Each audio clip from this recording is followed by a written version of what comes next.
The telephone call that would draw Hercule Poirot into one of his most perplexing cases came on a fog-shrouded November evening in 1936, when London lay wrapped in a blanket of yellow mist so thick that the gas lamps seemed to burn like will-o'-the-wisps in the gloom. I had been reading by the fire in our comfortable flat in Whitehaven Mansions, while my friend occupied himself with the meticulous arrangement of his morning correspondence. Each envelope sorted by size, each stamp aligned with mathematical precision. The domestic tranquility was shattered by the urgent jangling of the telephone bell. "Hello," Poirot said, lifting the receiver with his characteristic flourish. "You speak with Hercule Poirot." I watched his expression change from polite attention to sharp interest, then to something approaching fascination. His free hand moved to stroke his magnificent mustaches, always a sign that his little grey cells were beginning their methodical work. "But yes, Monsieur Ashford," he said finally, "I comprehend perfectly the gravity of the situation. You will touch nothing, disturb nothing. Lock all doors that can be locked, and permit no one to leave the house." "I shall take the first available train." He replaced the receiver and turned to me with eyes that gleamed with intellectual excitement. "Mon ami," he said, "we have before us a problem that defies the natural order. A voice has been heard from beyond the grave, and yet a living man lies dead." "Good heavens, Poirot, what do you mean?" He reached for his valise with deliberate precision. "The facts, as related by young Monsieur Gerald Ashford, are these. His aunt, Lady Constance Ashford, was found dead this morning in her private study at Aldermere House in Devon. The room is sealed by an iron door that locks only from the inside, a door that remained locked when her body was discovered. A suicide, then? Non, Hastings. There are no wounds upon the body, no weapon in the room. Dr. Meadows, the family physician, can determine no cause of death. But here is the curious thing. At 7:30 this morning, the housekeeper heard Lady Constance speaking in agitated tones from behind that sealed door. She was arguing with someone, refusing to be blackmailed, declaring that the past must remain buried. I frowned. Perhaps she was speaking on the telephone? The telephone was not in use. Moreover, Hastings, when the door was finally opened using an emergency mechanism, Lady Constance had been dead for several hours. The body was cold, rigor mortis well advanced. Yet the housekeeper is certain of what she heard. Not merely the time, but the words themselves. The implications of this struck me like a physical blow. "But that's impossible, Poirot." "Precisely," he said, snapping shut the locks of his case. "We have a woman who spoke after she was dead, in a room that no one could enter or leave. It is, as you say, impossible. Therefore, it is also extremely interesting." The journey to Aldermere House. We caught the late train to Devon, the countryside rushing past our compartment window like ghostly shapes in the November mist. Poirot spent the journey in contemplative silence, occasionally making notes in his precise handwriting. I attempted to read, but my mind kept returning to the central impossibility of the case. "Tell me, Poirot," I said finally, "what manner of household are we entering?" He consulted his notes. Lady Constance Ashford was a widow of considerable wealth and, by all accounts, strong opinions. She lived alone at Aldermere House except for her servants and frequent guests.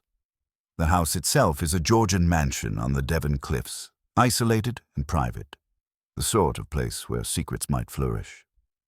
And the guests present when she died? 5 individuals, all of whom remain at the house by order of the local inspector. There is Miss Sylvia Merchant, Lady Constance's goddaughter, a young woman whose recent broken engagement has caused some scandal. Mr. Philip Vance, an art dealer from London who was assessing paintings for possible sale. Colonel Reginald Thornton, an old family friend and military colleague of Lady Constance's late husband. Mrs. Diana Fairchild, the deceased's closest friend since school days. And finally, Mr. James Blackwood, Lady Constance's solicitor, who arrived unexpectedly on the evening before her death. A closed circle of suspects, I observed.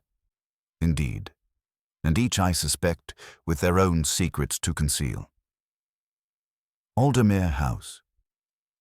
We arrived at the estate near midnight, the house looming against the storm-tossed sky like something from a Gothic novel. The Georgian façade, with its perfect symmetry of windows and classical proportions, spoke of order and rationality, qualities that seemed sadly absent from the current circumstances. Gerald Ashford met us at the door, a serious young man of perhaps 32 with intelligent eyes and the bearing of one accustomed to responsibility. Behind him stood Inspector Cartwright of the Devon Constabulary, a red-faced gentleman whose expression suggested he was less than pleased by our arrival. "Monsieur Poirot," Gerald said, extending his hand. "Thank you for coming so quickly. I apologize for the hour, but the circumstances are most extraordinary. Poirot interrupted gently. "I've heard the outline from you on the telephone, but now I must see with my own eyes this room where the impossible has occurred." Inspector Cartwright cleared his throat. "With respect, Mr. Poirot, this is a matter for the proper authorities.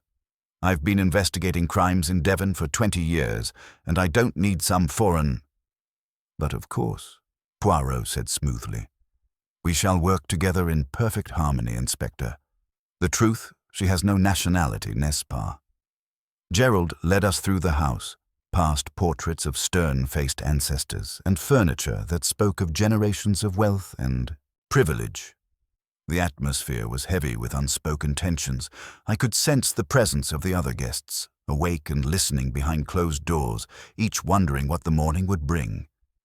"The study is here," Gerald said, stopping before a formidable door at the end of a long corridor.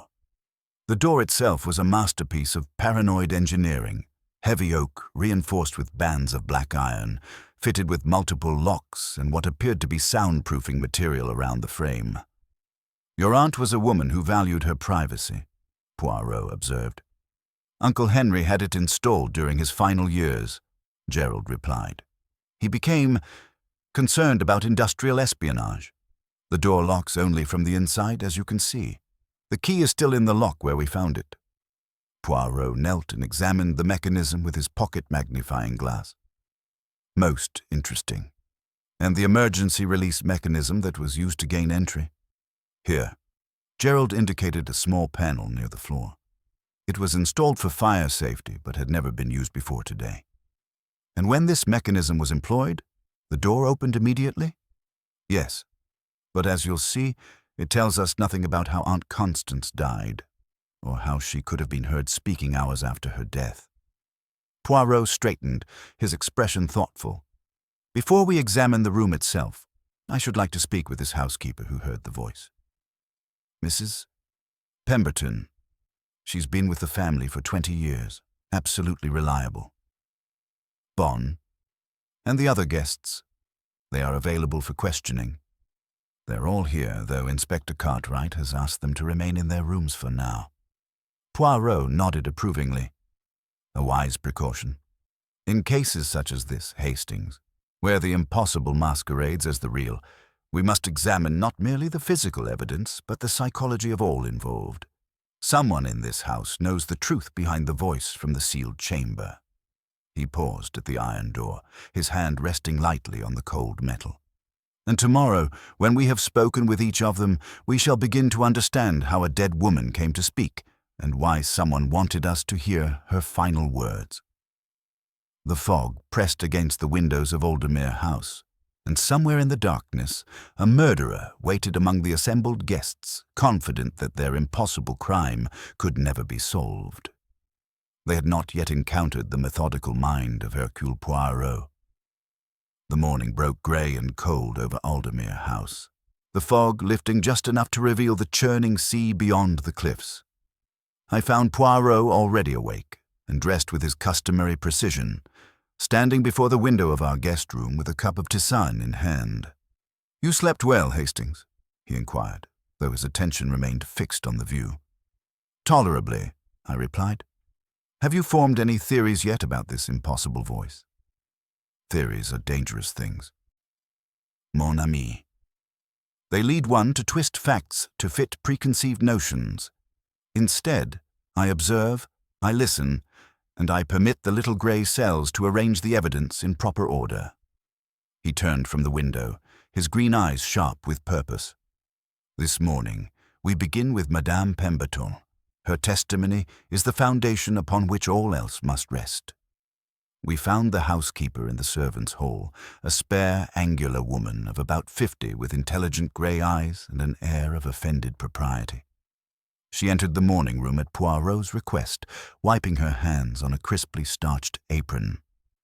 "Mrs. Pemberton," Poirot began gently, "I regret troubling you at such a moment. You heard Lady Constance's voice yesterday morning?" A flicker of uneasiness passed across her features. "Yes, sir. At 7:30 precisely, as I've told Inspector Cartwright. I was bringing her ladyship's morning tea when I heard her speaking from behind that iron door." "You recognize the voice beyond all doubt?" "I'd know her ladyship's voice anywhere, sir. 20 years I've served this house. She was sharp when crossed, and she was sharp yesterday morning, I'm certain of it." Poirot leaned forward slightly. "The exact words, if you please, as nearly as you can remember them." Mrs. Pemberton frowned, concentrating. She said, "I tell you, it is finished. I paid you once. I will not pay again. The past is dead and shall remain so." Then there was another voice, low-like. I couldn't catch the words clearly. Then her ladyship again. "You have no proof. No one knows what happened at Aldermere 20 years ago." She paused, her voice dropping. After that, she cried out, real angry like, "Get out. I will not be threatened in my own house." And then, silence, sir, complete silence. I waited a moment, not liking to listen, but not wanting to leave either. When she didn't answer my knock, I took the tray back to the kitchen. Poirot nodded thoughtfully. "Most illuminating. Now we shall meet our assembled company." The breakfast room held an atmosphere thick with tension. Miss Sylvia Merchant, perhaps 25, with fair hair and delicate features pinched by anxiety, sat apart from the others, her breakfast untouched. Colonel Reginald Thornton, a military man with bristling white moustache, stood by the fireplace reading the Times, though his eyes never moved across the print. Mrs. Diana Fairchild, a handsome woman of 50 with grey-streaked hair, occupied the window chair, her knitting needles clicking with methodical precision. Mr. Philip Vance, the sleek art dealer, examined paintings with studied casualness, while Mr. James Blackwood, the solicitor, sat reviewing documents with trembling hands. Poirot surveyed the scene with evident satisfaction. "Mesdames et messieurs, I am Hercule Poirot. I have been engaged to investigate Lady Constance's most regrettable death. I shall require to speak with each of you individually." Colonel Thornton lowered his newspaper stiffly. "Damned irregular, if you ask me. Local police should handle English matters." "But of course," Poirot replied smoothly. "Tell me, Colonel, you were an old friend of Lady Constance." "Served with her husband in India. Made it my duty to look in on Constance after Henry died." Mrs. Fairchild's needles paused. "Constance and I were schoolmates. 50 years of friendship. She was writing her memoirs, you know. Said there were truths that had been hidden too long." This produced visible reactions. Sylvia's cup rattled, Blackwood's papers slipped, even Vance turned sharply from the paintings. "Ah, the memoirs," Poirot murmured. "Most interesting. And you, Monsieur Blackwood, you arrived unexpectedly the evening before?" The solicitor adjusted his spectacles nervously. "Lady Constance summoned me regarding alterations to her will. Most urgent, she said, but when I arrived, she wouldn't see me. Sent word we'd speak in the morning." "A morning that never came," Poirot observed quietly. "Tell me, Colonel, you were heard walking the corridor at 3 o'clock. The floorboards outside the study creaked most distinctively." Thornton flushed crimson. "I heard a noise. Went to investigate. The door was locked tight. Heard nothing from within." Poirot's mustaches quivered with interest. "Nothing? Not even the sound of struggle? How curious. We have a voice heard when impossible, and silence when violence must have occurred. He moved to the window, gazing at the swirling mist. One of you knows the secret of that iron door. The dead do not speak, mes amis. But the living speak too much, or not enough. The little grey cells, they begin to perceive the pattern. The clock chimed ominously, sealing us within this house of secrets where 20-year-old mysteries had awakened to claim new victims.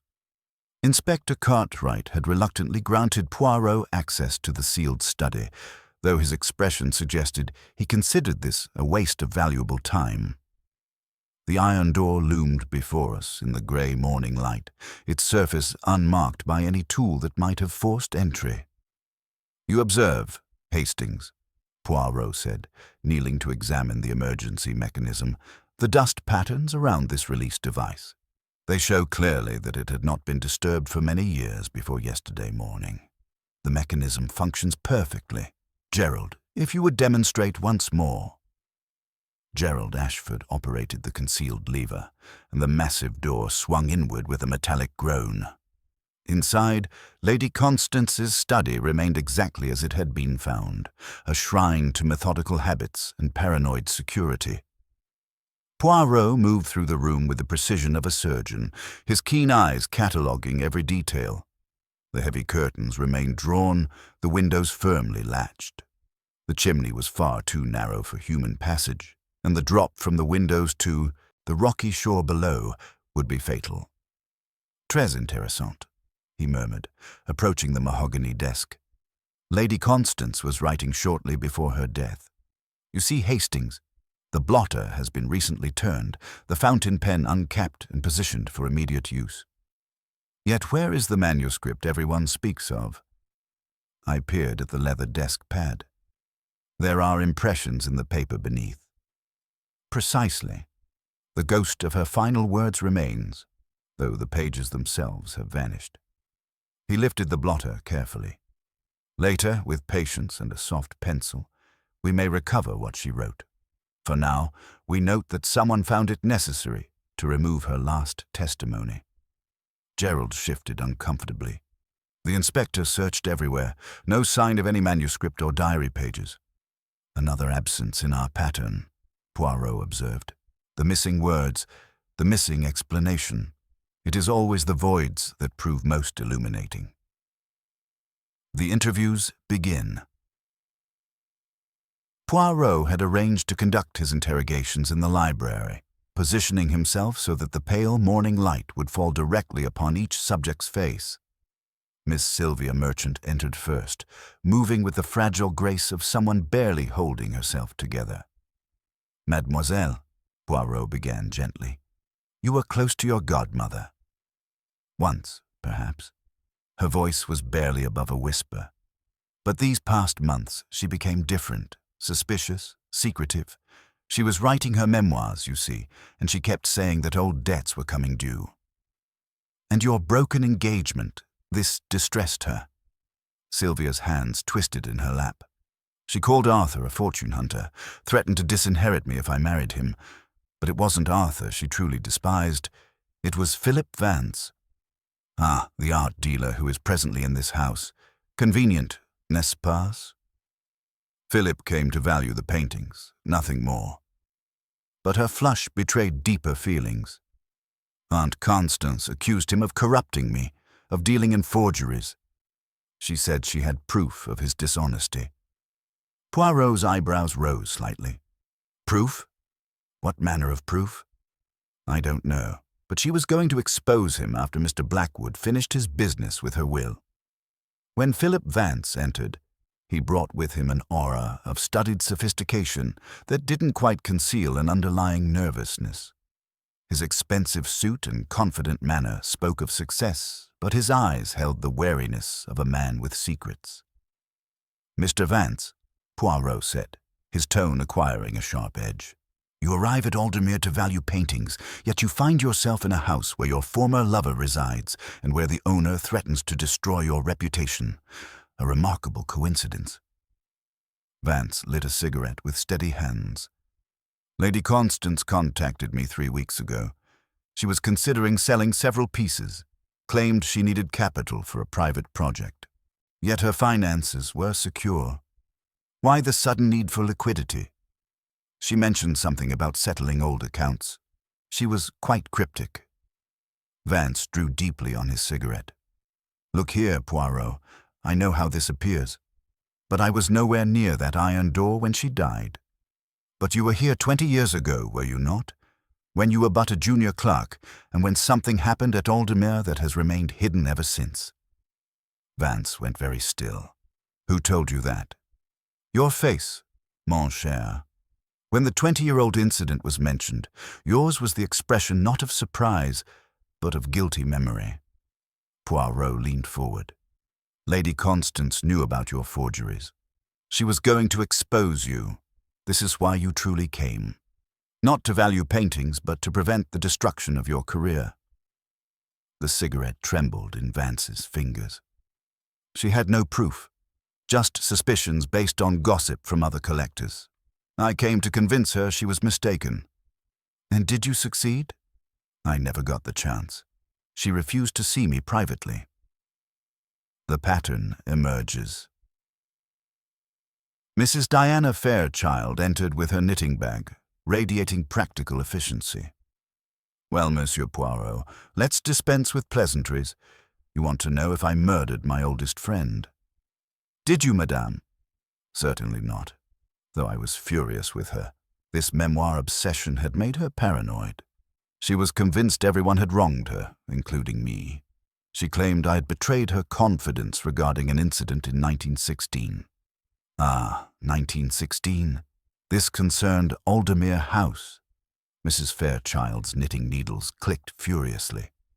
A ward of the estate, a child who vanished. Constance always suspected foul play, but nothing was proven.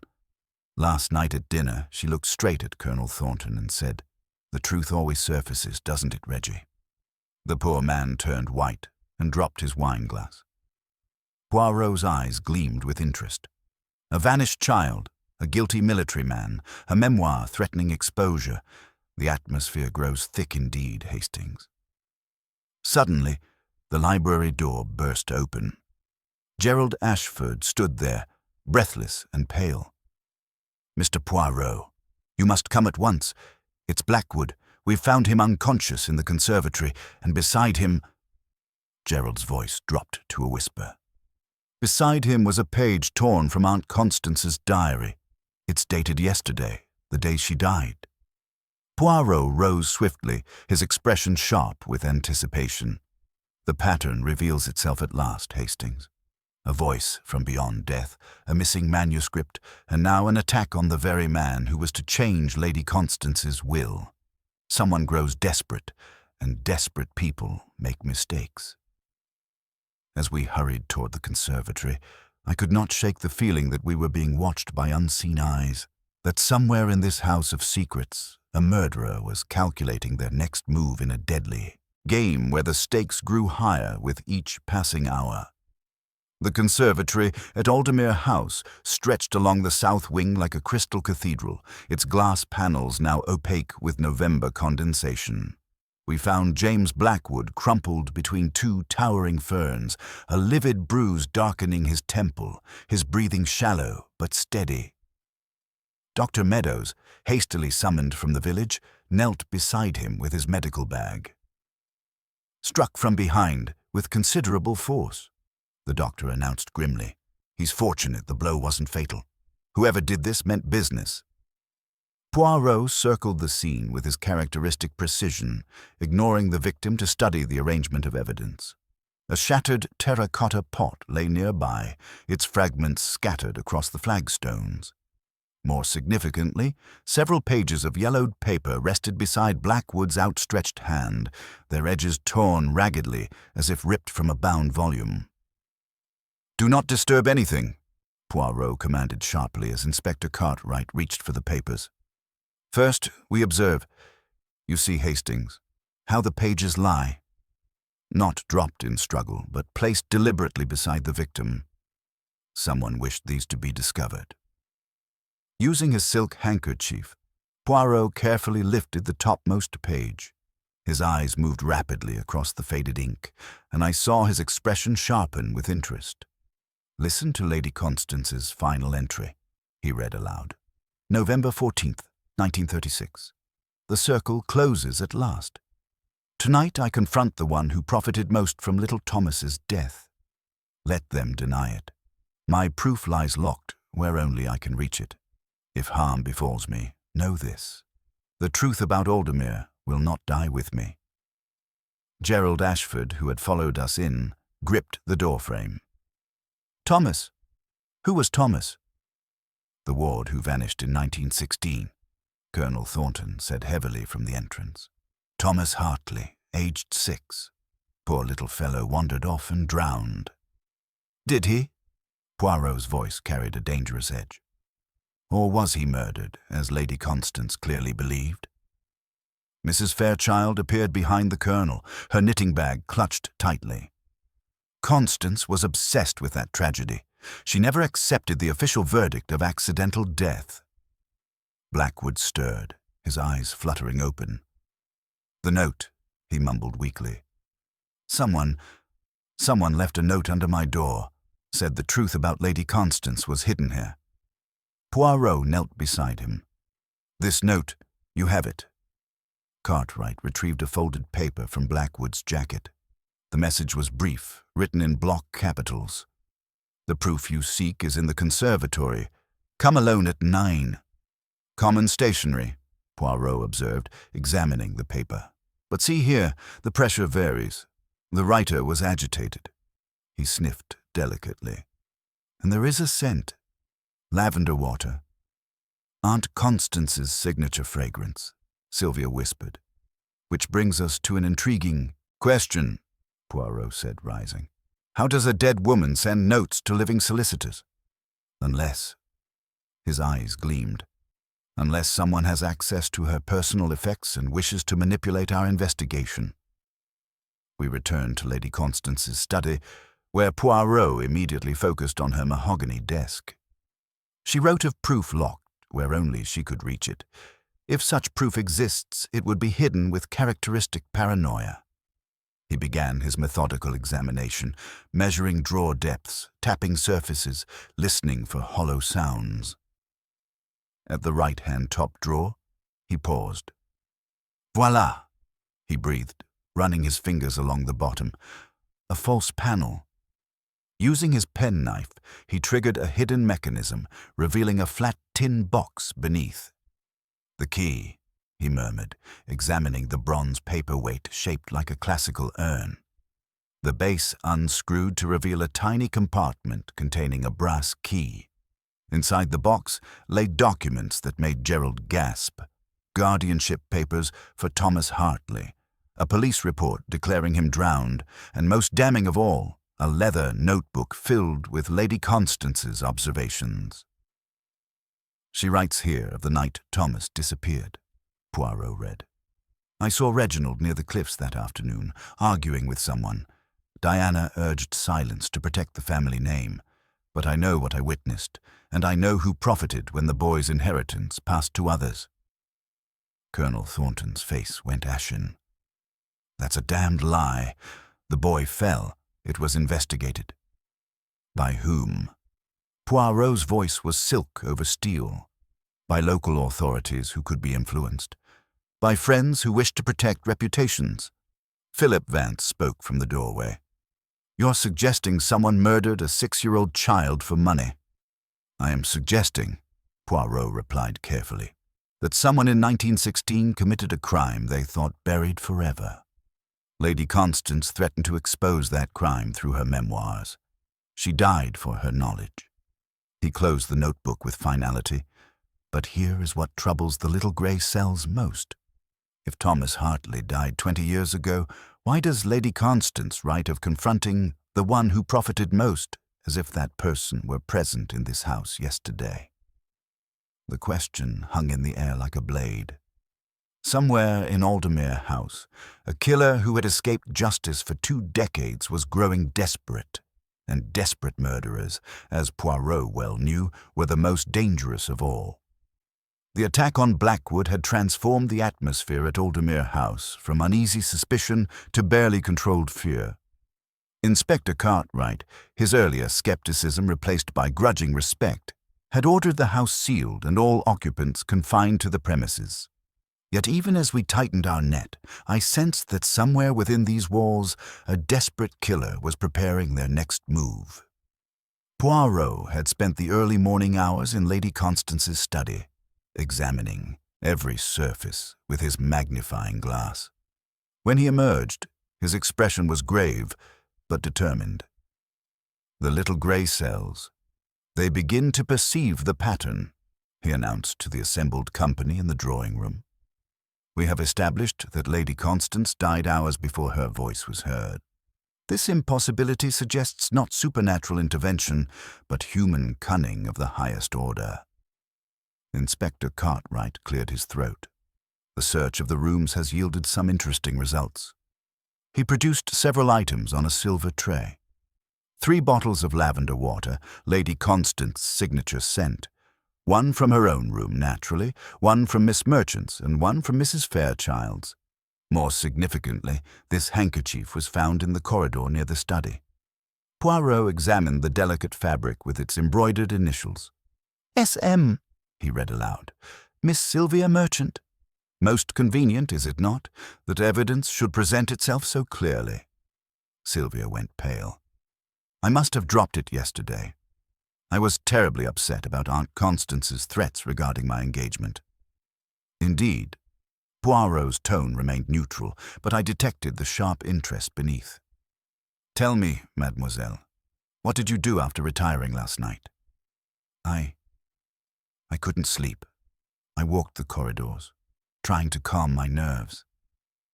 Her voice dropped to a whisper.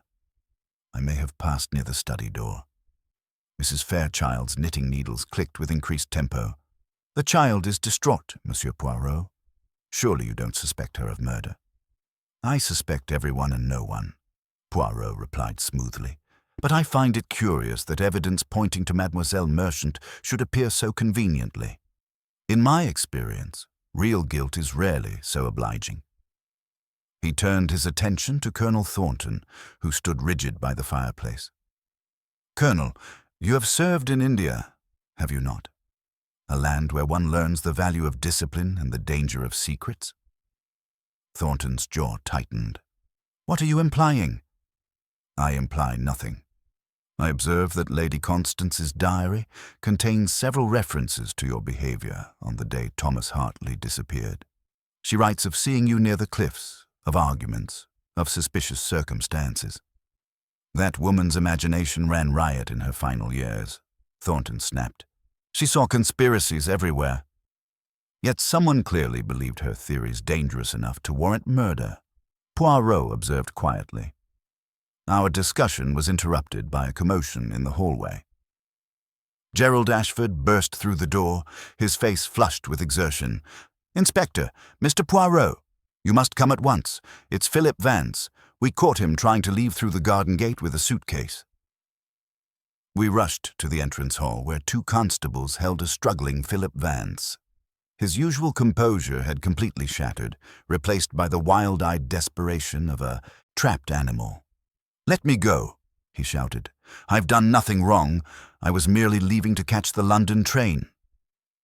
Inspector Cartwright opened the abandoned suitcase, revealing hastily packed clothes and, nestled among them, a small mechanical device that made Poirot's eyes gleam with sudden understanding. "Voilà," he breathed, lifting the object carefully. "A dictaphone machine. Most interesting, Monsieur Vance. And what, pray tell, were you planning to do with this in London?" Vance's resistance crumbled. "It's mine. I use it for work, for recording notes about paintings and valuations.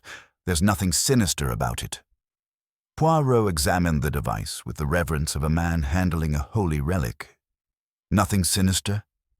Then perhaps you would not." Poirot examined the device with the reverence of a man handling a holy relic. "Nothing sinister? Then perhaps you would not object if we listened to what this machine has recorded." Vance's face went ashen. "You can't. That's private property, and besides, it's It's complicated. Complicated? Poirot's eyebrows rose. In what manner, precisely? The art dealer's composure finally shattered completely. I recorded Lady Constance 3 days ago. She summoned me to her study, accused me of dealing in forgeries, threatened to destroy my reputation. I thought if I could capture her threats on the machine, I might have some protection if she tried to ruin me publicly. Inspector Cartwright stepped forward grimly. So you admit to secretly recording the deceased? Yes, but I didn't kill her. Vance's voice cracked with desperation. I set the machine to record our conversation, nothing more. I thought I might need evidence of her unstable accusations. Poirot carefully positioned the dictaphone on Lady Constance's desk, his movements precise and deliberate. Then let us hear what truths this mechanical witness has preserved. He activated the device, and after a moment of mechanical whirring, Lady Constance's voice filled the room with startling clarity, sharp, imperious, unmistakably alive. I tell you, it is finished. I paid you once, I will not pay again. The past is dead and shall remain so. Mrs. Pemberton, who had been summoned to listen, gasped and pressed her hand to her throat. That's it exactly. Those are the very words I heard through the iron door. The recording continued with devastating precision. You have no proof. No one knows what happened at Aldermere 20 years ago. Get out. I will not be threatened in my own house. As the cylinder reached its end, the silence in the room was profound. Inspector Cartwright was the first to speak, his voice heavy with realization. Good God, the impossible voice. It was this machine all along. Precisely, Poirot said softly. But now we must ask the crucial questions. When was this conversation actually recorded? And who used it to create the illusion that Lady Constance lived hours after her death? Gerald Ashford leaned forward, his face pale. You're saying someone played this recording at 7:30 yesterday morning to make us think Aunt Constance was still alive?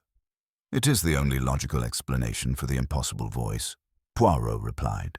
Mrs. Pemberton heard these exact words, spoken with Lady Constance's characteristic authority. But if Dr. Meadows is correct about the time of death, I can confirm that now, came a voice from the doorway. Dr. Meadows entered, his expression grave. I've completed my examination. Rigor mortis and other indicators place Lady Constance's death between midnight and 2 o'clock in the morning. The voice heard at 7:30 was medically impossible. Poirot nodded with satisfaction. Merci, docteur.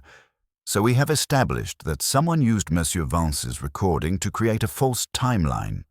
The question becomes, who had access to this device, and who possessed the knowledge to operate it? Mrs. Fairchild's knitting needles had stopped their incessant clicking. Philip demonstrated the machine at dinner 3 nights ago. We all saw how it worked. Indeed, Poirot agreed, but more significantly, who knew where it was stored? Monsieur Vance, your luggage. Was it secured? Vance examined his suitcase with growing horror. The lock has been forced. Someone broke into my belongings and stole the machine.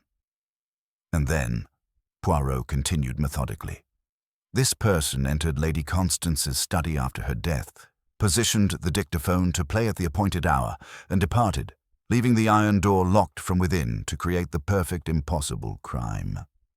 Colonel Thornton's voice was hoarse. But how could anyone lock that door from outside? It's mechanically impossible. Ah, Colonel, but is it? Poirot's eyes gleamed. Consider this. Lady Constance was found with the key in the lock, turned from the inside. But what if she had already locked the door herself before she was killed? What if the murderer never needed to manipulate the lock at all? The implications hit the room like a physical blow. Sylvia Merchant spoke in a whisper. You mean she locked herself in with her killer? Or, Poirot said carefully, she locked the door to protect herself, not knowing that her killer was already inside, waiting in the shadows. He walked to the iron door, running his fingers along its surface. The murderer struck during the night, arranged the scene, then used the emergency release mechanism to leave. but only after setting the dictaphone to play hours later, creating confusion about the time of death. "But why?" Gerald demanded. "Why create such an elaborate deception?" Poirot turned back to the assembled suspects, his gaze sharp as a blade. "Because, Monsieur Gerald, the true time of death would have exposed the killer's identity. Someone needed the world to believe Lady Constance died at 7:30, when they had an unshakable alibi." He paused, studying each face in turn. "The recording tells us something else of vital importance. Lady Constance was being blackmailed about events from 20 years ago, the disappearance of Thomas Hartley. She paid once, but refused to pay again. Someone in this house profited from that child's death and has been bleeding her ever since." Mrs. Fairchild's face had gone grey. "You're suggesting someone has been blackmailing Constance for 20 years? I'm suggesting, madame, that the past and present are intertwined like poison ivy around an oak tree. Lady Constance died because she finally found the courage to refuse her tormentor, and because her memoirs threatened to expose not just the blackmailer, but the original crime that made the blackmail possible." Poirot straightened, his expression resolute. "Tomorrow, we shall reconstruct the night of Lady Constance's death, hour by hour. We shall discover who moved through this house in darkness, who possessed the skill to operate the dictaphone, and who had the most to fear from Lady Constance's revelations." He looked around the circle of pale, anxious faces. The killer believed they had created the perfect crime, a murder committed in a locked room with a ghostly voice to confuse the timeline. But they forgot one crucial detail. Hercule Poirot does not believe in ghosts. When the dead speak, mes amis, it is because the living have given them a voice. The fog pressed against the windows of Aldermere House, and somewhere among the assembled suspects, a murderer who had escaped justice for 20 years was beginning to realize that their elaborate deception was unraveling thread by carefully woven thread. The reconstruction of Lady Constance's final night began the following morning, with Poirot conducting his interviews in the drawing room where the pale November light would fall directly upon each subject's face. He had arranged the chairs in a precise semicircle, positioning himself so that he could observe every subtle reaction, every telltale gesture that might betray guilt. "We commence with what we know," Poirot announced to the assembled company. "Lady Constance was dead by 2 o'clock in the morning. Therefore, every movement before that hour is of paramount importance. After that time, alibis become mere theatrical performances." He began with Mrs. Fairchild, who sat rigidly upright with her knitting bag beside her like a shield. "Madame, you accompanied Lady Constance when she retired." "I walked with her to the landing at 10:30, she replied, her needles clicking with nervous energy. Constance complained about the draft in the corridor. She insisted on going to her study alone, said she had one more unpleasant duty before bed. I assumed she meant another page of those wretched memoirs. "And your movements thereafter?" "I went directly to my room. I have a slight heart condition. The doctor has prescribed drops. I took my medication and was in bed by 11. Her voice grew firmer. "But I heard someone in the corridor around midnight. Heavy footsteps. Definitely a man's tread." Colonel Thornton shifted uncomfortably as Poirot's gaze fell upon him. "Colonel, you played billiards with Gerald until 11. "Precisely.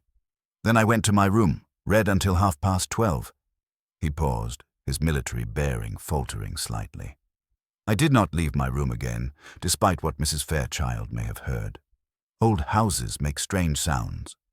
Yet someone was walking the corridors at midnight," Poirot observed mildly. "Miss Merchant, you also took a nocturnal stroll." Sylvia twisted her handkerchief between nervous fingers. "I couldn't sleep after Aunt Constance threatened to disinherit me. I walked the corridors, trying to calm my nerves. I may have passed near the study door around midnight." "And did you hear anything from within?" "Nothing. Complete silence. If she had been alive, surely she would have heard my footsteps and called out. She never ignored disturbances." Poirot nodded thoughtfully. "A most significant observation, mademoiselle. If Lady Constance was silent at midnight, she was either unconscious or already dead. The financial web unravels. It was Gerald who provided the next crucial piece of the puzzle. "Mr. Poirot, I've been examining Aunt Constance's financial records, as you requested. There's something most peculiar. Regular payments of £50 monthly to an account in Exeter, continuing for exactly 19 years and 11 months. Blackmail payments," Poirot said with evident satisfaction. "And they ceased when?" "Last month.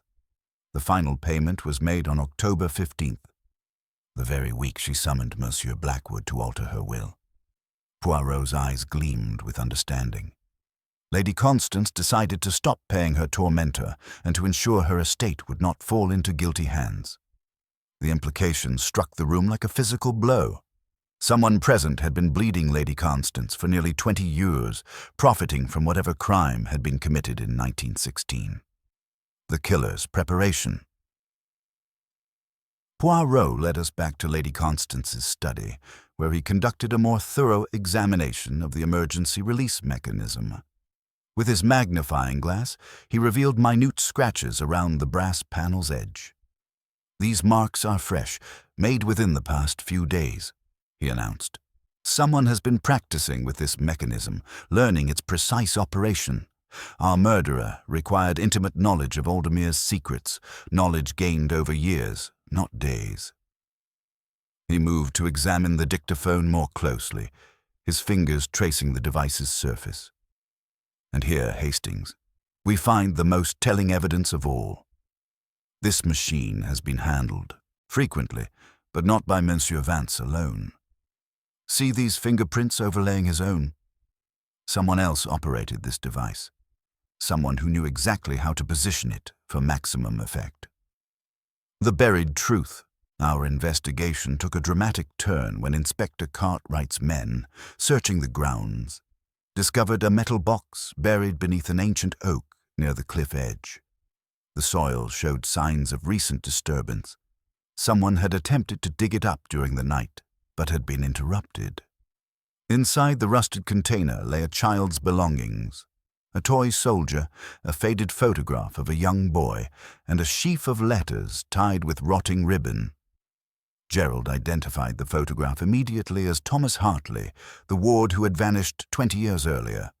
But it was the letters that provided the shocking revelation. Addressed to "My dearest Reginald" and dated 1916, they were love letters from Thomas's mother to Colonel Thornton. "Those letters," Thornton said heavily, his military composure finally cracking. "I thought they were destroyed years ago." "Then you admit they were yours?" Poirot asked softly. "Yes. Thomas was my son. His mother died shortly after his birth, and he became a ward of the estate. I couldn't claim him publicly without destroying my career, my regiment's reputation. When he disappeared," his voice broke. "God forgive me. I let it go." "And the inheritance?" "Thomas was heir to his mother's considerable fortune. It reverted to the estate, to Constance and Henry." Thornton looked up with haunted eyes. "She knew the truth about Thomas being my son. She kept my secret all these years." The psychological gambit. That evening, Poirot orchestrated what he called his psychological experiment. He had Inspector Cartwright announce to the assembled company that Philip Vance was their prime suspect, the man with access to the dictaphone, strong motive, and intimate knowledge of the house from his previous visit 20 years earlier. "The evidence appears conclusive," Cartwright declared. "Mr. Vance, you're under arrest for the murder of Lady Constance Ashford." As the inspector moved toward Vance, Poirot raised his hand. "One moment, Inspector. While the evidence against Monsieur Vance appears compelling, it is precisely that appearance which troubles me. In my experience, real guilt is rarely so obliging as to leave such a clear trail." He studied each face in turn, noting the reactions. "Someone has been very careful to build a gallows to fit Monsieur Vance's neck. The true killer sits in this room, believing themselves safe behind their elaborate deception." The tension in the air became almost tangible. Mrs. Fairchild's knitting needles had stopped their incessant clicking. Sylvia's face showed visible relief mixed with confusion. Gerald appeared irritated by the delay, while Thornton maintained his military stoicism despite the earlier revelations. "Tonight," Poirot announced, rising with theatrical precision, "I shall sleep. Tomorrow I shall ask each of you one final question, but it will be the right question. Until then, I advise you all, do not attempt to destroy evidence, to communicate secretly, or to flee. The house is watched, and guilt, mes amis, is a poor bedfellow. It talks in the night." As the group dispersed, I noticed that one person lingered longer than the others, their eyes following Poirot with an expression that might have been calculation or desperation. The killer was growing desperate, and desperate people, as Poirot well knew, were prone to making fatal mistakes. The fog pressed against the windows of Aldermere House, and somewhere within its walls, a murderer who had escaped justice for 20 years was preparing for what they surely knew would be their final gambit. Tomorrow would bring either vindication or destruction, and Hercule Poirot had positioned his pieces with characteristic precision for the endgame that was to come. The night that followed was one of the most restless I have ever experienced at a country house. Despite Inspector Cartwright's posted guards and the apparent security of locked doors, Aldermere House seemed alive with whispered secrets and furtive movements. I found myself starting at every creak of settling timber, every distant sound that might signal another attempt at violence. Poirot, infuriatingly serene, arranged his toiletries with mathematical precision before retiring. His moustaches received their customary attention, but I noticed his eyes held a gleam of anticipation that suggested his little grey cells were working toward some definitive conclusion. "You seem remarkably confident for a man surrounded by potential murderers," I observed. "Mais oui, Hastings. The pattern becomes clear at last. Our killer has been most obliging. Each attempt to misdirect the investigation has instead revealed the workings of their mind. Tonight, I believe, they will make their final mistake." His cryptic confidence did little to ease my nerves. I slept fitfully, waking several times to the sound of rain lashing the windows and what might have been footsteps in the corridor. Once, near dawn, I was certain I heard the distant sound of papers rustling, as if someone were desperately searching for something in the darkness. The morning's revelations. Dawn broke grey and storm-lashed, the sea below churning with unusual violence. We found the household already in a state of suppressed agitation. Mrs. Pemberton met us at the foot of the stairs, her normally composed features showing genuine alarm. "Mr. Poirot, sir," she said in hushed tones. "There's been another incident. The library fireplace. Someone tried to burn papers during the night. The constable on duty heard movement around 3 o'clock, but by the time he investigated, whoever it was had fled." In the library, Inspector Cartwright showed us the evidence of the nocturnal visitor's panic. The grate contained the charred remains of what had clearly been documents, though the fire had been hastily extinguished, leaving much of the material only partially destroyed. "Careless work," Poirot observed, kneeling to examine the remains. "Desperation makes even clever people foolish." Using his handkerchief, he carefully extracted several scorched pages. But fortune smiles upon the methodical investigator.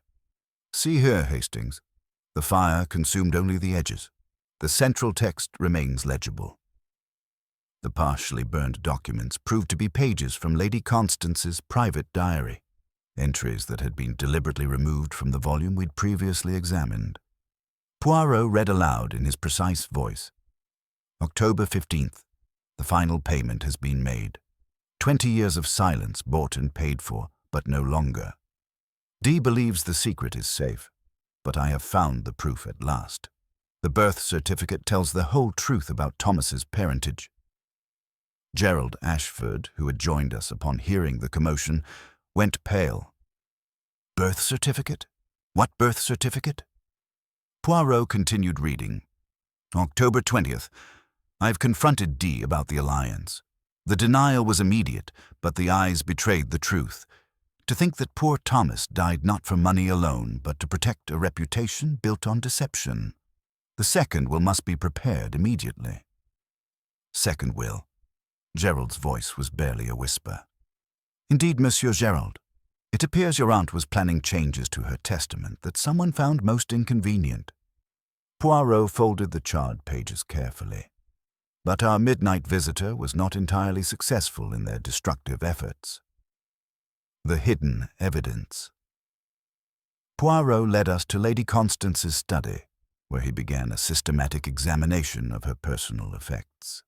Behind a collection of local histories, he discovered a slim volume that had clearly been recently disturbed. Legends of the Devon coast, he read from the spine, and within it. He opened the book to reveal a document inserted between the pages, a birth certificate bearing the name Thomas Hartley. The certificate was revealing in its details. Father listed as unknown, mother as Elizabeth Hartley, but the witness signature was clearly legible despite its age. Diana Fairchild, witness. Mrs. Fairchild knew the truth about Thomas's parentage from the very beginning, I breathed. More than that, Hastings. She was present at his birth, she witnessed the deception, and she has been profiting from that knowledge ever since. Poirot's expression grew grave. But there is something else. Look at the date. Thomas would have inherited his mother's considerable fortune upon reaching his majority. That inheritance, upon his death, reverted to the estate. Gerald found his voice at last. You're suggesting someone murdered Thomas for his inheritance. I'm suggesting, Monsieur Gerald, that someone arranged for Thomas to disappear when his continued existence became inconvenient, and that someone has been blackmailing Lady Constance ever since, using her guilt and grief as weapons. The psychological pattern. As we returned to the drawing room, Poirot's manner became increasingly focused. Observe the pattern, Hastings. Our killer is not an originator, but an imitator. The forged paintings that brought Monsieur Vance under suspicion, the borrowed voice that created the impossible alibi, the planted evidence that attempts to mislead our investigation, always the same mind at work. Someone who deals in deceptions. Someone whose entire life has been such a deception. Consider, 20 years ago, a child disappeared. The official verdict was accidental death, but Lady Constance never believed it. She suspected murder, but she also suspected someone she cared about, someone she chose to protect rather than expose. He paused by the window, watching the storm-tossed sea. That protection came at a price, Hastings. Monthly payments for nearly 2 decades, bleeding away Lady Constance's fortune to buy silence about the past. But when she finally decided to write her memoirs, when she chose truth over loyalty, the killer struck to protect themselves. Precisely. And in doing so, they revealed the very pattern of deception that will destroy them. Tonight, when we gather all the suspects together, we shall see which of them cannot bear to hear the truth about Thomas Hartley spoken aloud. The false trail. Our investigation was interrupted by another discovery that seemed to deepen the mystery, rather than resolve it. In a storage room near the servants' quarters, Inspector Cartwright's men found a dark overcoat, still damp with sea spray and carrying grains of sand in its pockets. Hidden within the coat was a rusted key that Gerald immediately identified as belonging to the garden gate near the cliffs. Someone made a nocturnal journey to the shore, Cartwright observed, perhaps returning to the spot where Thomas Hartley died or where evidence was hidden. But Poirot examined the coat with skeptical attention. Too convenient, Inspector. Too theatrical. Our killer wishes us to believe in midnight excursions and buried secrets. They would have us look outward, toward the sea in the past, rather than inward, toward the psychology of those within these walls. He held up the coat, studying its anonymous cut and deliberate placement.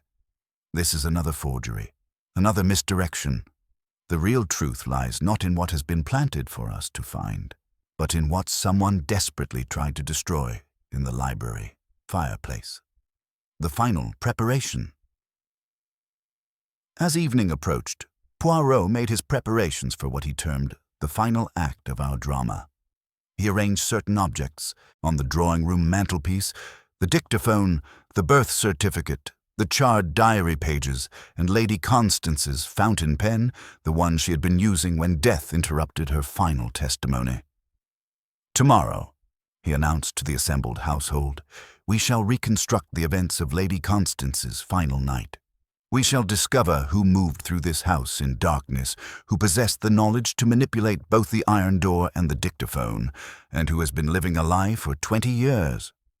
His gaze swept across the faces of the suspects, each pale, each anxious, each hiding secrets that 20 years had not been sufficient to bury. The killer believed they had created the perfect crime, a murder in a locked room with a ghostly voice to confuse the timeline. But they forgot that Hercule Poirot reads not just evidence, but the human heart. And the human heart, mes amis, always betrays itself in the end. The storm continued to rage outside Aldermere House, and somewhere within its walls, a murderer who had escaped justice for 2 decades was beginning to understand that their carefully constructed world of deception was crumbling like sand before the relentless tide of truth. The final confrontation was at hand, and with it, the revelation that would expose not just a killer, but the web of lies and betrayals that had poisoned this house for 20 years. The drawing room at Aldermere House had been transformed into a theatre of judgment. The November storm raged with unprecedented fury, rattling the windows and sending shadows dancing across the walls as Poirot arranged the final act of his investigation. He had positioned the chairs in a precise semicircle, each suspect visible to all others, while the physical evidence lay arranged on the mantelpiece like exhibits in a courtroom.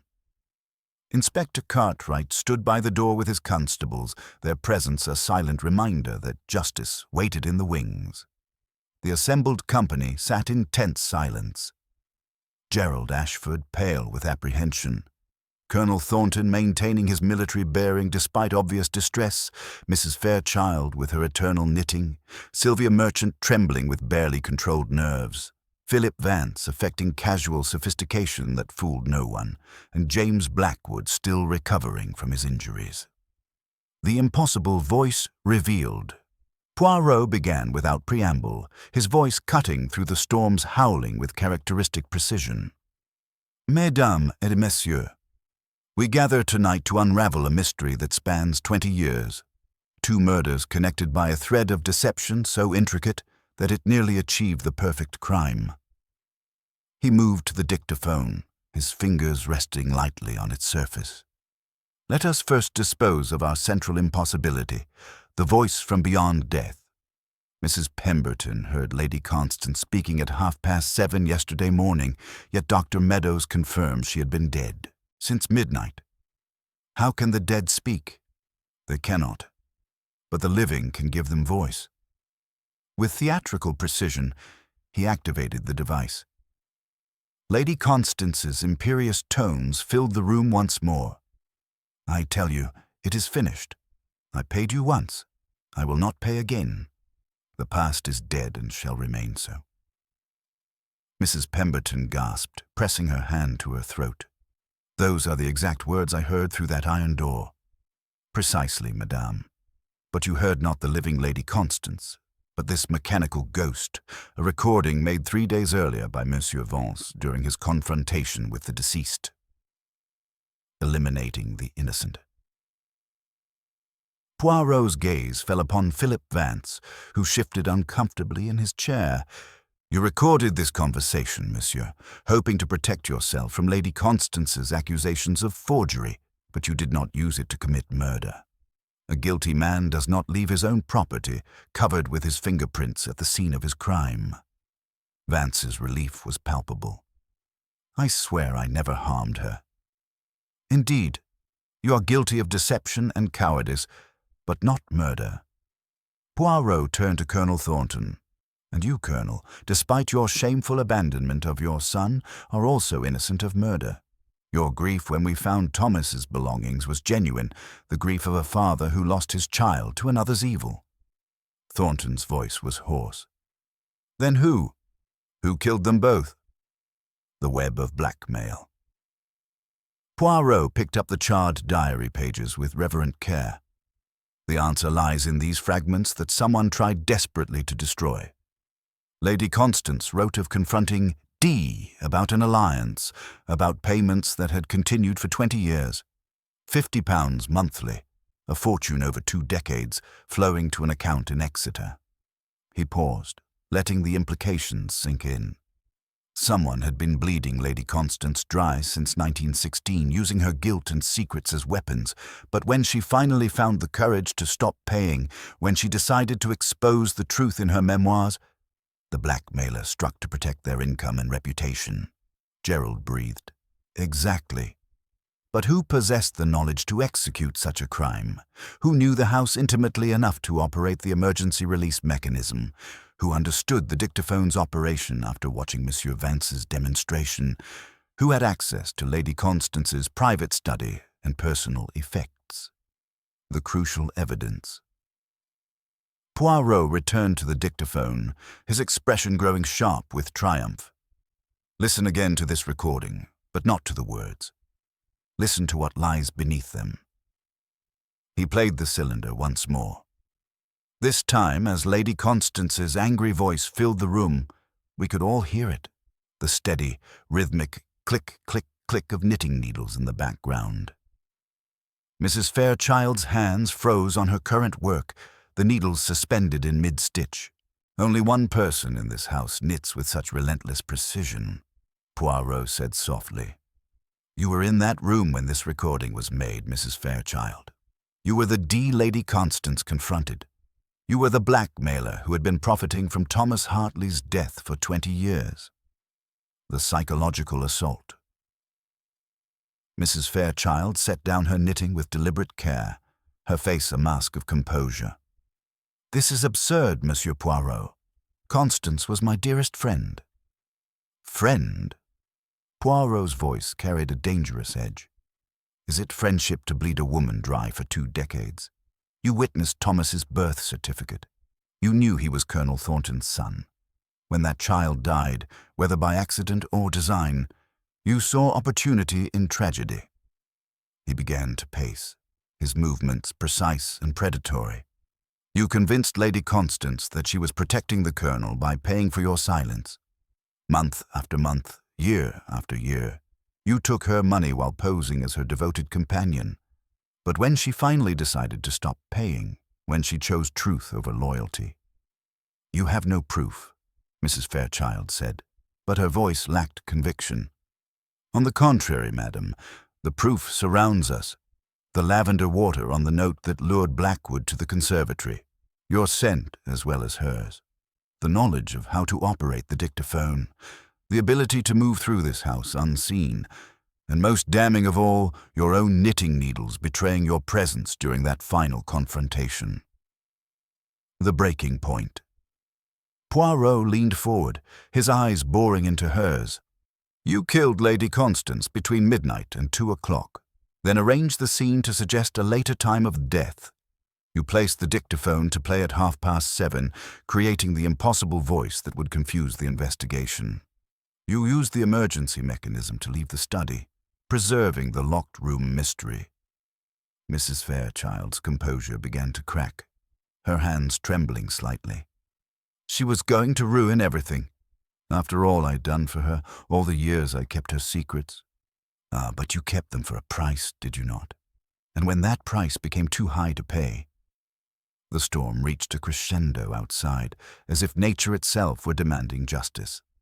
Mrs. Fairchild sat rigid in her chair, the carefully constructed facade of the devoted companion crumbling like ancient parchment. "Tomorrow," Poirot said quietly, "we shall hear the full truth. Tonight, madame, I suggest you consider the weight of 20 years of deception. The dead do not rest easy when their killers walk free, and Lady Constance's voice, her real voice, cries out for justice at last." The room fell silent, except for the howling wind and the crackling fire. Somewhere in that silence, a murderer who had escaped justice for 2 decades was finally beginning to understand that her elaborate web of lies was unraveling, thread by carefully woven thread. The final confrontation awaited with the dawn, and with it, the complete exposure of the truth that had been buried beneath Aldermere's cliffs for 20 long years. Dawn broke reluctantly over Aldermere House, the storm's fury finally exhausted, leaving behind a crystalline clarity that seemed to strip away the last vestiges of deception. Poirot had spent the early hours in solitary contemplation, and when he emerged from his room, his expression held the serene confidence of a man whose little grey cells had finally arranged all the pieces into perfect order. We found Mrs. Fairchild in the morning room, her knitting bag beside her chair, her hands for once idle. The absence of her customary clicking needles created an eerie silence that seemed to emphasize the weight of unspoken truths. Inspector Cartwright had posted a constable at the door, but she made no attempt to flee. Indeed, she appeared almost relieved that the long deception was nearing its end. "Madame," Poirot said gently, taking the chair opposite her, "have you considered my words from last evening?" She looked up with eyes that held a curious mixture of defiance and resignation. "I have considered many things, Monsieur Poirot, including the possibility that you are entirely wrong." "Am I?" Poirot's tone remained conversational, but I detected the steel beneath the silk. "Then perhaps you can explain why you attempted to burn Lady Constance's diary pages in the library fireplace." "I burned nothing. If papers were destroyed, it was not by my hand." Poirot nodded, as if this were precisely the answer he expected. "Of course not directly, madam. But you see, the fire was set with such haste, such desperation, that much survived, including this most interesting entry." He produced the charred fragments we had discovered, handling them with reverent care. "Listen to Lady Constance's words from the night she died. Diana grows more desperate each day. She speaks of exposure, of ruin, as if 20 years of comfortable income were not sufficient payment for silence. I've hidden the proof where she cannot reach it, but I fear her desperation may drive her to violence." Mrs. Fairchild's composure cracked visibly. "Constance always had a vivid imagination." "Did she?" Poirot leaned forward slightly. "Then explain this, if you please." He gestured to Inspector Cartwright, who approached carrying Mrs. Fairchild's knitting bag. "We have examined your belongings most carefully, madame. Your knitting needles. Such useful tools, are they not? Long, sharp, easily concealed among innocent domestic implements."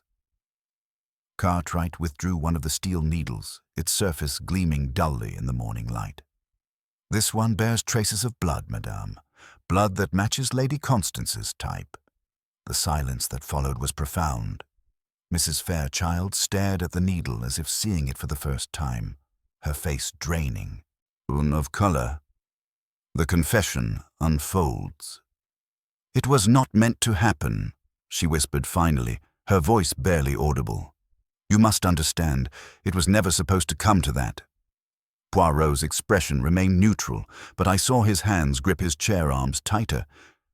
"Tell us what was meant to happen, madame." The words came slowly at first, then in an increasingly desperate torrent. The payments were ending, 20 years of compensation, and she decided it was finished. She said she would expose everything in her memoirs. Not just the blackmail, but the truth about Thomas.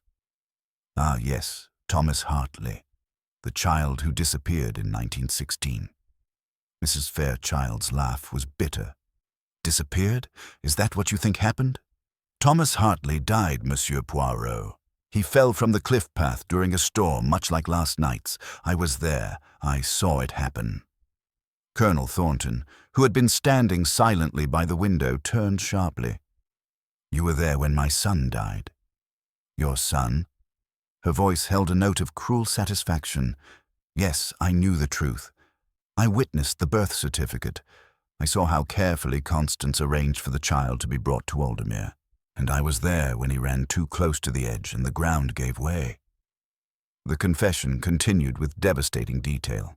How she had seized upon the tragedy as an opportunity, convincing Lady Constance that silence about the circumstances would protect the Colonel's reputation. How the monthly payments had begun as genuine compensation for discretion, but had gradually transformed into something more sinister. She was writing it all down, Mrs. Fairchild said, her voice growing stronger with each revelation. Every detail, every payment, every threat I had made over the years. She planned to publish it all, to present herself as the noble victim and me as the villain. After 20 years of faithful service, of keeping her secrets, she was prepared to destroy me. The night of murder. Poirot's voice remained gentle, but his questions were relentless. So you went to her study that final night. I went to reason with her, to remind her of what exposure would cost us both. But she had locked that iron door, as she always did when she felt threatened. She wouldn't even let me in to speak properly. Yet you did speak with her. We have the recording. Mrs. Fairchild nodded slowly. Philip Vance's device was still running from their earlier confrontation. I could hear it through the door. I pleaded with her, threatened her, but she was adamant. The payments would stop. The memoir would be published, and I would face the consequences of what she called my extortion. And then I remembered the emergency mechanism. Henry Ashford had shown it to me years ago during a house tour. I used it to enter the study after she had gone to bed. I only meant to search for the manuscript, to destroy the evidence before she could publish it. Poirot's eyes never left her face, but Lady Constance awakened. She found me at her desk. She was furious, threatened to call the police immediately. We struggled. She was stronger than I expected. In my desperation, She gestured helplessly at the blood-stained needle. I didn't mean to kill her. I only wanted her to listen, to understand what she was destroying. The elaborate deception. And afterward, Poirot prompted. Afterward, I realized what I had done, but I also realized I could still save myself. I remembered the dictaphone, still containing our earlier argument. I set it to play at 7:30, knowing Mrs. Pemberton would hear it and assume Constance was still alive. Then I used the emergency mechanism to leave, resetting it from outside. Inspector Cartwright stepped forward grimly. Diana Fairchild, I arrest you for the murder of Lady Constance Ashford. As the constables led her away, she turned back once more to face the assembled company. She would have destroyed me, she said quietly. After 20 years of loyal service, she would have thrown me to the wolves to protect her precious reputation. I regret her death, but I do not regret defending myself. The aftermath. The house fell into stunned silence after her departure.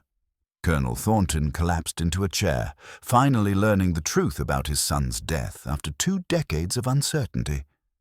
Gerald Ashford stared into the fire, grappling with the realization that his aunt had been the victim of such a long and calculated exploitation. "It is finished," Poirot said quietly, his voice carrying the weight of justice finally served. The voice from beyond the grave has been silenced, and the truth has been spoken at last. Later that evening, as we prepared for our departure the following morning, I found Poirot in Lady Constance's study, carefully replacing her fountain pen on the desk where she had been writing her final, unfinished memoir. "A tragedy of pride and fear," he observed softly. Lady Constance could not bear the thought of scandal touching those she loved. Mrs. Fairchild could not face the prospect of poverty after a lifetime in comfortable servitude. Between them, they created the perfect conditions for 20 years of slow poison, until that poison finally turned lethal. He adjusted his mustaches with characteristic precision. The true crime, Hastings, was not the child's accidental death, but the exploitation that followed. When guilt becomes currency and silence becomes merchandise, the human heart grows capable of terrible things. We departed Aldermere House the following morning, leaving behind a household forever changed by the revelations of the past few days. Mrs. Fairchild would face trial for murder. Colonel Thornton would carry the burden of his son's death, and Gerald would work to restore his family's shattered reputation. On the train back to London, as the Devon countryside rolled past our window, Poirot sat in contemplative silence, his hands folded precisely in his lap. "Do you ever grow weary of it?" I asked finally. "Of seeing how small and petty the motives for murder can be?" He considered this carefully before responding. "The motives are indeed often small, mon ami. But the consequences, the destruction of lives, the corruption of souls, the poisoning of relationships, these are never small. When we restore order to chaos, when we give voice to the silenced dead, we serve something larger than ourselves." He smiled faintly, his mustaches twitching with satisfaction. "Besides, there is always the intellectual satisfaction. The human mind that can conceive such elaborate deceptions is the same mind that can unravel them. In that eternal contest between truth and falsehood, I am pleased to serve on the side of truth." As our train carried us back toward London and away from Aldermere House, I reflected on the strange case of the voice behind the iron door.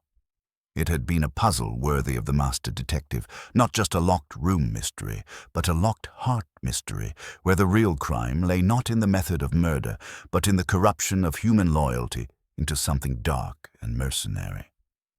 The impossible voice had been silenced, the iron door stood open, and justice, however delayed, had finally spoken with clarity and finality.